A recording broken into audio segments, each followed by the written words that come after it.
Hello, guys. This is Alex Julian or Aloysius Anderman here. This is my natural voice, and you could definitely see from my videos and literature and poetry and such how my voice acting can be. And in this simple and normal video, I will be talking about a subject relating to my appearance, my looks, my body, my face, my hands, my arms, my chest, my torso, and such.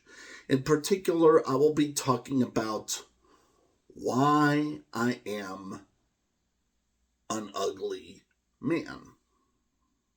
I know that's kind of weird, but let's face it, not all men, if you have known enough men in your life, are actually really that handsome or attractive looking. And I would be one of those kinds of men, in particular, a cowboy looking guy from Southwest California who is more on the edge to the sunshine, as in, I am more in the deep, dark shadows of ugliness. And you can even see with my general appearance here that definitely there is something about my eyes and my skin and my hair that can make some people look at me with some hesitation. Um, because often as a man gets older, he does look more rough, especially if he is an adventurous type. I am a Caro, to be more specific. Not a cowboy per se. I am a Caro who wanders the world in pedestrian and vagabond like behavior. I walk a lot of roads, I walk a lot of paths, I walk a lot of grounds and dirt, and I do adventures and journeys in the world and see how things really are for my appearance to different locations around the globe. You can even come onto DeviantArt onto my webpage and see all these beautiful photographs I have of Germany and Italy and France and England and Arizona and New Mexico and South Dakota and Texas. It goes up the yin yang. And generally, with how I am the kind of grown, tall, and very strong kind of male who could approach the pavement and really hike into the places, I get to see with my own eyes how the world really is from walking and approaching things with my hands, with my legs, with my breathing gut and everything, because I am a very heavy duty pedestrian. I walk a lot. I could be in the middle of Lancaster or Sacramento or Los Angeles or Houston, and I could walk for hours and hours and hours because I have the courage to test my might in the heat of the day. And what's interesting is, usually, except for the homeless, I never see anybody else except myself. So what does that tell you about America's hypocrisy of their beliefs about exercise? I mean, come on. I know a lot of you guys out there in America are not exercising. And you know why? You're too glossy. You're too shiny. You're too pretty. You're too fresh.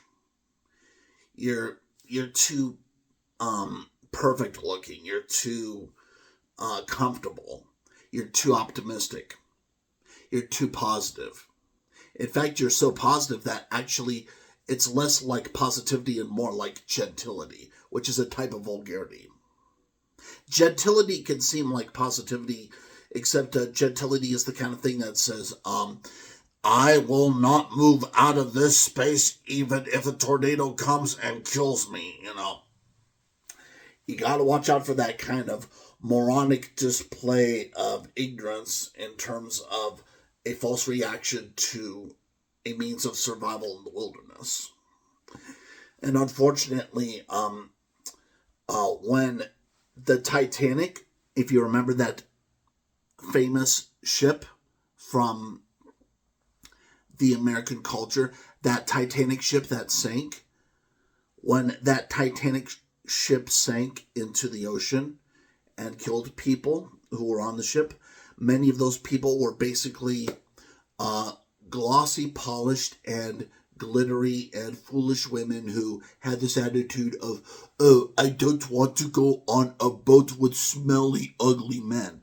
And well, those beautiful women were able to die in the ocean with their beauty. And well, yeah, that's how beauty can go too far, because often when people get beauty, especially when it's people with like certain privileges or professions and such, like at, you know, not so much on gender, but kind of more on like, you know, some kind of pompous assumption of like quality or top notch conditions or something. When you get those kinds of citizens or Americans or just those individual persons who get too much confidence in beauty, they start to then begin to think that, the old ways of survival in the wilderness are no longer related, and we no longer have to do any of the things that our ancestors did to live today. And well, in some ways that's true, but well, that may not last forever, and that kind of bubble of civilization can pop if there's an epidemic or emergency.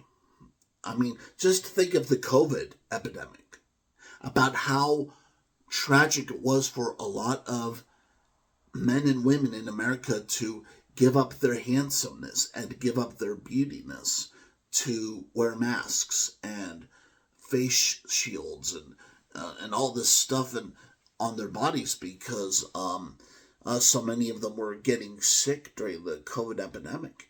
And I could tell in many cases they were sick, because I would go to the grocery stores and I would be near them and I would see that they would breathe heavy, or that there would be something with their chest now. And I was like, well, wait a minute, I do not have that. What's wrong with them? So, I mean, I knew that there was something, definitely. Especially since to this day, I have actually had no vaccines for COVID. So definitely, when I see people struggling with their health, I know that there's something wrong going on with the germs out there in the world. And you can even see me, and well, in a lot of ways, I can seem healthy, and maybe I do have a lot of good, fit, and proper salutes to my cowboyish routine. But then again, at the same time, I am hopelessly in most everyday circumstances too unpretty and too unbeautiful and too unhandsome to attract to anybody in particular for very long company. And as evidence, I have not had a girlfriend. I have had no girlfriend for the last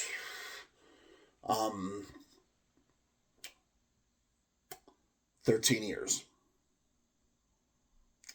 Yeah, sad, huh?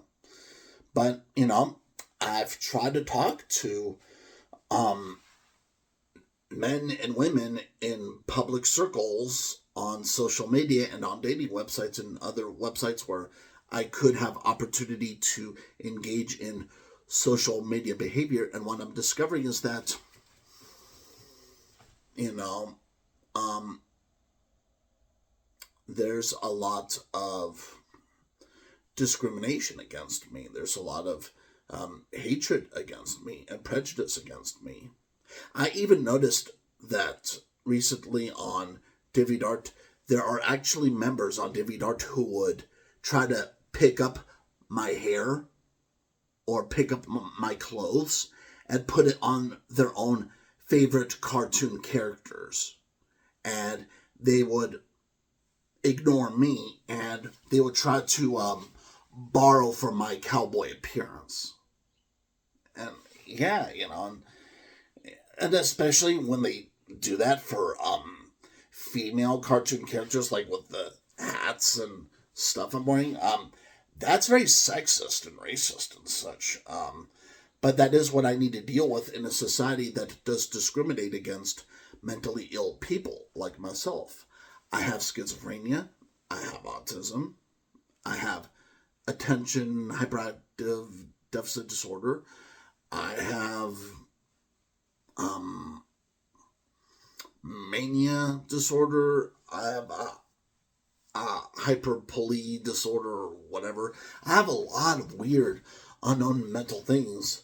And you could know this just from watching my videos and looking at my literature, because nobody else acts like I do, even if I do seem smart in some way.